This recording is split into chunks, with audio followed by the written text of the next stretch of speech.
Histórias, né? Histórias interessantes. Bom, depois então de ter os filhos, depois da criação, foram 6, aí entra a clínica e também o se despedir da mãe. Então quando a gente veio embora para Carlos Barbosa, eu me lembro muito bem ainda que eu até inclusive uma coisa que ainda me dói um pouco, sabe? Porque ela não queria que eu viesse embora, nós já estávamos morando na cidade, né? E ela disse, mas tu vai deixar eu sozinha, porque o pai já tinha se separado, né? É uma história longa, não dá pra gente contar todos os detalhes, mas o pai sempre cuidou da mãe até os últimos dias dela, sempre cuidou.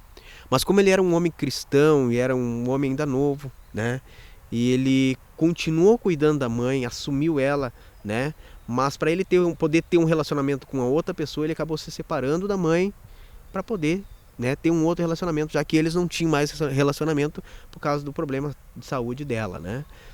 Mas ele sempre cuidou dela, sempre, né? Mesmo casado depois, ele sempre cuidou dela. E aí, morava eu e meu irmão e a minha mãe, né? E eu fui sair, o mais velho foi sair, então ficou só o mais novo, né? Mas o pai estava sempre junto, ele não morava na mesma casa, mas estava próximo, né? E ela disse, mas tu vai embora. E aí eu me lembro que eu fiz uma promessa para ela. E não cumpri. Sabe? Isso aí até hoje, quando eu lembro disso, eu fico muito triste. E o dia que eu estava lá, no velório dela, eu chorei muito, né? Pensando nessa promessa que eu fiz, né? Eu falei para ela, mãe, eu vou ir trabalhar porque eu vou comprar uma máquina de lavar roupa para ti. E na verdade eu não comprei, né? Porque eu passei por uma dificuldade muito grande também no começo, né? E a gente não conseguiu. E ela lavava a roupa na mão, né? Então, tipo assim, isso ali ficou bem marcado para mim. Mas eu tive o privilégio de um pouquinho antes dela falecer, né? De ficar um dia com ela no hospital. Ela agarrou minha mão de manhã, a hora que eu entrei lá, e só largou a minha mão depois que eu saí, né? E eu orei muito a Deus naquele dia, sabe? Porque eu me lembrava dessa promessa que eu tinha feito e que eu não tinha podido cumprir ela, né? E a gente é assim, né? Às vezes a gente tem umas promessas que a gente faz e a gente não cumpre elas. E Deus sabe o porquê, Deus tem o plano para tudo, né? E eu aceito, né? Por isso que eu digo assim, a gente não deve prometer muito, a gente deve fazer sem prometer, né? Porque é assim que acontece. E aí, depois que eu fiquei um tempo com ela lá, aquele dia, eu vim embora e eu fiquei refletindo por que eu não peguei a minha mãe mais vezes, saí para passear lá pro interior onde a gente morava, nesses locais onde eu ia, né? Nesse arroio, das imagens que eu coloquei aí, nesse local aí. A gente fica pensando por que a gente não fez isso, né? Mas são porquês que só Deus sabe a resposta. Deus tem um plano e a gente não sabe, né, qual é o plano maior para nós. Mas o que eu quero dizer aqui para vocês é que se você tem a oportunidade de fazer alguma coisa por alguém da sua família, alguém, não precisa nem ser da família, mas alguém chegado, próximo, né? Algum funcionário, qualquer pessoa que seja próxima sua, né? Faça enquanto a pessoa está viva, porque depois não adianta mais, né? Então eu vejo muito isso, a gente tem que aproveitar os momentos. Trabalhei por um bom tempo em Barbosa e surgiu algumas propostas de eu trabalhar numa empresa de cosmético, colocar vendedores a vender, não vou citar aqui o nome da empresa, né? Mas a gente acabou se envolvendo muito com aquilo e ela funcionava como se fosse um marketing. Então você botava pessoas botavam pessoas, um ganhava em cima do outro e tal e tal. Chegou uma época que eu estava com uma equipe de 234 vendedores. Então eu estava me achando o grandão. Dava treinamento, fazia entrega, né, de produtos e tal. Só que aquilo ali fez com que eu relaxasse a parte do salão de beleza, que era o meu principal fonte de renda, que é até hoje, depois de 20 anos. Nós estamos fazendo esse vídeo exatamente porque é 20 anos de salão, né? E eu fui tirando o foco, a gente começou a ver muito dinheiro na outra parte, só que o dinheiro não vinha para nós, é isso que a gente não compreendia, né? Via dinheiro, mas o dinheiro ia para as empresas, não para nós. E aí chegou um momento que as pessoas, os clientes gostavam do meu trabalho, mas chegavam no meu salão, estava fechado. Eu estava fazendo um treinamento, eu estava fazendo uma venda de um kit, né, para as pessoas começarem a vender. Teve uma época que um diretor chegou para nós e disse, olha, eu preciso que tu coloque tantos kits. Se tu colocar tantos kits, eu vou ganhar um carro 0 km. E se tu colocar, eu vou te dar uma viagem para Balneário Camboriú, foi o local, né? E a gente empolgadão, né, no meio daquele monte de gente, e a gente foi. E aí foi quando a gente acabou o salão. praticamente, porque as pessoas vinham no salão, eu não estava, nunca estava. Por mais que eu cortava bem, cortava rápido, né, as pessoas não me achavam ali, elas começaram a ir em outros lugares. E aí depois, para te resgatar aquilo ali, não tinha como. Eu sei que no final da história, 5 pessoas não pagaram as vendas que tinham feito, né, as compras que tinham feito. E o diretor da empresa chegou para mim e disse assim: olha, se você não pagar, eu não consigo entregar para os outros 234. E aí ficou um dilema, e agora, o que eu faço? E aí na hora ali, no escritório, ele não deixou nem eu pensar, e ele disse assim: ó, assina essas promissórias aqui, depois tu acerta com eles e eu te passo os produtos. E eu fiz na hora, chamei a minha esposa, e eu digo, vamos assinar. E ela nem entendeu muito bem, mas assinou também. Na realidade a gente assumiu uma conta, né? Assumimos aquela dívida, e as pessoas nós nunca mais encontramos, as que nos deviam, fugiram, eram algumas de Farroupilha, algumas de Caxias, né? A gente estava trabalhando em todo o estado, né? E eu me lembro que o ano era 2002, eu tinha um Golzinho 2000, Gol bolinha, né? Gol 1000. E eu tive que vender o carro para pagar as contas, e mesmo assim ainda fiquei devendo, né? Eu lembro muito bem, lembra que eu falei na família Neis? Pois é, família Neis eu tenho uma dívida, né, muito grande com eles, porque foi nessa época que eu estava lá. E eu fiquei alguns meses sem pagar aluguel lá. Eu só tenho a agradecer eles, porque são pessoas muito boas, me ajudaram muito. Assim como muitas outras pessoas também me ajudaram, né? Mas aquela época foi a época assim derradeira, a hora que eu cheguei, eu não queria decidir, mas foi o momento que eu decidi, não, eu vou ter que parar, vou ter que recomeçar, vou ter que fazer outra coisa, porque salão não tá dando mais. Foi quando, né, eu desci até o Sareto ali, fiquei um mês ou 2 só ali. Fiz toda uma produção no local ali, mas a gente sabia que era dificilmente a gente ia conseguir recuperar, mas era uma última tentativa. E aí ali no Sareto também não consegui. Vendi o resto das coisas que eu tinha, colocamos o resto num caminhão e fomos para Camaquã. A gente ficou um ano e pouquinho lá só. A gente resolveu vir embora. Só que quando a gente resolveu era próximo aí de dezembro. E aí a gente pensou, poxa vida, em dezembro a Tramontina dá férias coletiva, né? Janeiro, por ali. Nós vamos chegar lá, não vai ter nada para nós fazer, não vai ter como abrir um salão lá. E nós ainda tava com pouco dinheiro, né?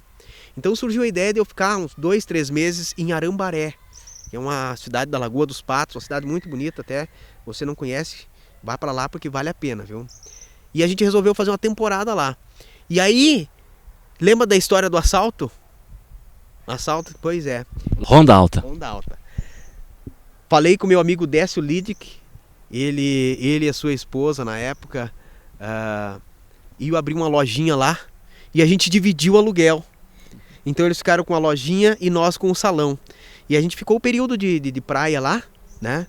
Mas antes de ir para lá, eu comprei uma cadeira desse pessoal que vendia do Uruguai, né? E copiei ela. É exatamente essa que eu estou sentado aqui. Essa aqui foi a primeira cadeira que eu fiz lá. Essa eu fiz questão de ficar para mim. Né? Tem uma outra que eu fiz junto também, que tá guardada lá, já quebrou, mas tá guardada ali, que também eu não me desfiz ainda. Essa aqui já é mais nova, né? Essa aqui eu comprei. E então o que aconteceu? Eu fiz em torno de 160 cadeiras. A gente fez, cortei as madeirinhas, tudo picadinho, porque ela não vai prego, não vai nada, é só arame, né? É só arame e madeira. É furado e arame, só. Montei tudo. Trabalhava noites e noites fazendo isso aí. De dia fazia corte de cabelo em Camaquã. E de noite eu lixava e deixava prontas as madeirinhas para levar elas desmontadas para a praia.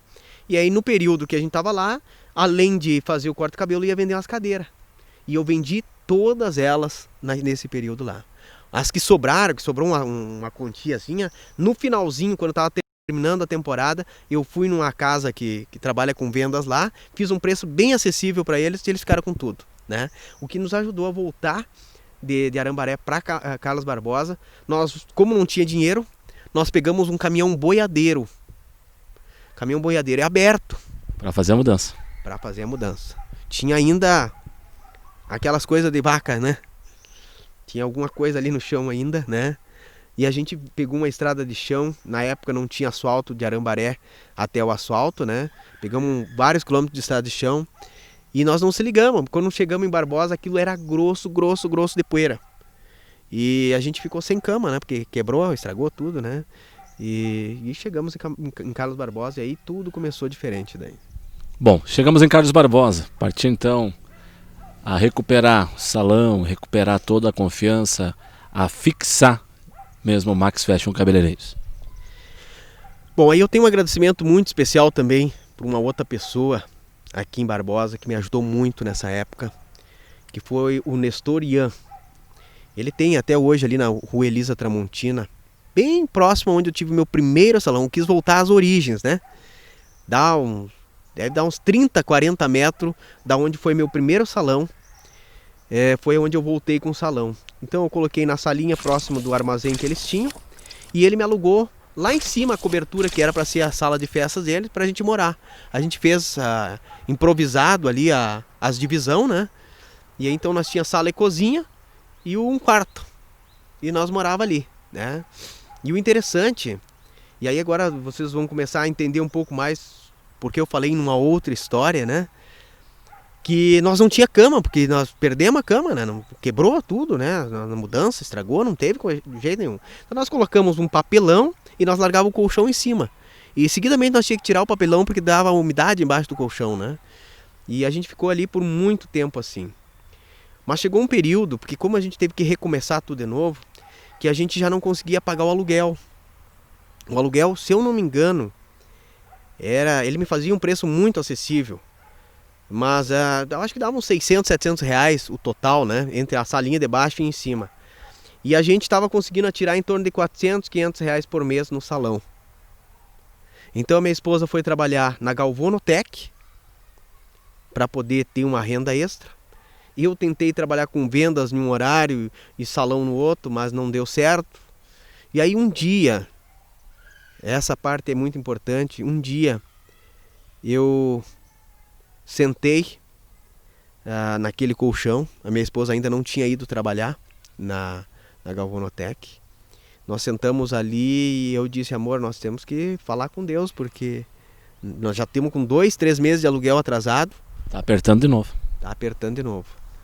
E aí o seu Nestor lá e a sua esposa, né, foram muito queridos com nós, né? Inclusive um dos secadores que eu tinha de cabelo, eu dei na conta para a mulher do seu Nestor, né? Para diminuir a conta. Pensei em pintar a casa dele. Eu queria fazer alguma coisa, mas não tinha saída. Mas aí um dia, sentado lá no colchão, e aí eu falei para minha esposa, digo, nós temos que falar com Deus. Deus sempre nos ajudou, Ele nunca nos deixou faltar nada. O que nós vamos fazer? Não tinha noção nenhuma de o que fazer. E aí comecei a conversar como eu estou conversando contigo aqui, né? E eu falei para Deus, Deus, eu preciso que o Senhor me ajude, eu não sei mais o que fazer. A gente estava totalmente desanimado, fazia acho uns 3 a 4 meses que a gente tinha voltado e nós não tinha conseguido engrenar. Porque aquela rua, a Elisa Tramontina, ela é uma rua que não tem muito movimento, quase nada. Todo mundo passava pela Alberto Pasqualini. Então era um local que não era muito acessível para ter um salão, né? Mas a gente estava ali, era o único lugar que a gente tinha que fazer alguma coisa. E o meu corte era R$7 nessa época, né? 7 ou 8, uma coisa assim. E aí conversando com Deus naquele momento eu disse assim, Deus, eu vou fazer a minha parte. E eu sei que o Senhor vai fazer a sua. Eu sempre fui fiel nos dízimos, nas ofertas, né? Mas eu quero fazer um pacto contigo. E ninguém me pediu nada. Isso foi uma coisa pessoal, eu quis fazer. Não foi a minha igreja, não foi meu pastor, não foi ninguém. Eu quis fazer.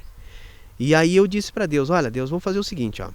Eu vou baixar o meu corte de R$8, agora me lembro bem, era R$8, de R$8 para R$5. Só que é o seguinte, e eu exigi dele, né? Eu digo, eu quero que o Senhor me ajude a eu pagar minhas contas, né? Então assim, ó, se o Senhor conseguia fazer com que eu ganhe R$400 por semana, eu não ganhava nem no mês às vezes, né? Se o Senhor me ajudar a ganhar R$400 por semana, além do dízimo e da oferta, eu vou dar mais 1% de oferta. E aí eu fiz várias propostas, não fiz só essa. Eu fiz de valores maiores e aí aumentava a porcentagem que eu daria de oferta. E aí até aí tudo bem, porque Deus ele não te responde na hora, né? Tu não sabe o que ele está pensando, né? Mas eu, para mim, tava resolvido, já tinha feito um negócio com ele, né? Só que aí eu comecei a pensar, mas como é que eu vou fazer a promoção? Não tinha dinheiro. Então eu fui até uma gráfica de uma pessoa muito especial aqui de Carlos Barbosa e falei, olha, eu não tenho dinheiro para pagar, mas tu sabe que eu pago, que é anos que eu faço contigo e sempre paguei. Tem como eu fazer tantos mil panfletos, acho que foi 6 mil panfletos a gente fez, e te pagar depois, aí tipo 2, 3 semanas depois. Ele disse, sim, não tem problema nenhum. E fizemos. Já no primeiro domingo a gente pegou os sobrinhos tudo, né? Eu, a minha esposa, a Ivânia, e a gente foi casa por casa em Carlos Barbosa entregando panfleto. Isso a gente fez por 6, 7 anos seguidos. Não foi só aquele ano, a gente continuou fazendo. Eu acredito que muitas pessoas aqui em Carlos Barbosa me conhecem porque eu já tive na casa delas, né? Alguns a gente entregou pessoalmente, outros a gente colocou nas caixinhas de correio, mas foi pessoalmente, eu não pagava ninguém para ir, a gente ia fazer esse trabalho. E aí o resultado, a primeira semana de trabalho deu R$600. Nós levava um mês para ganhar 400. E na primeira semana Deus nos deu R$600. Na segunda foi aumentando, terceira foi aumentando. E Deus foi abrindo portas. Depois surgiu a oportunidade de eu ir lá para o Balbinote, onde eu fiquei a maior parte do tempo. E foi onde realmente eu cresci muito. Foi ali no Balbinote. E depois hoje a gente veio aqui para o centro e aí Deus comanda tudo, né? Mas uma pessoa que ganhava o que ganhava e hoje poder dizer assim, olha, nós estamos com 7 funcionários trabalhando para a gente, é uma bênção de Deus. E então eu digo assim, ó, se você quer um sócio, faça a sociedade com Deus. Ele te dá 100%. Você precisa apenas dar parte dele, né? Muitas vezes a gente, mas eu tenho que dar um dízimo. Não, você está devolvendo. Porque Deus te deu saúde, Deus te deu as pessoas. Eu me pergunto às vezes para mim, Wagner, quem é que manda as pessoas lá no meu salão? Porque não tem como eu ir ali na rua e pegar o camarada e dizer, vem aqui cortar o cabelo. A pessoa sente o desejo de ir lá. De alguma forma ele vai lá, gostou do trabalho, tudo bem que tem uma parte que a gente faz, mas a maior parte é Deus que faz. Então eu digo assim, ó, se você quer um sócio bom, faça a sociedade com Deus.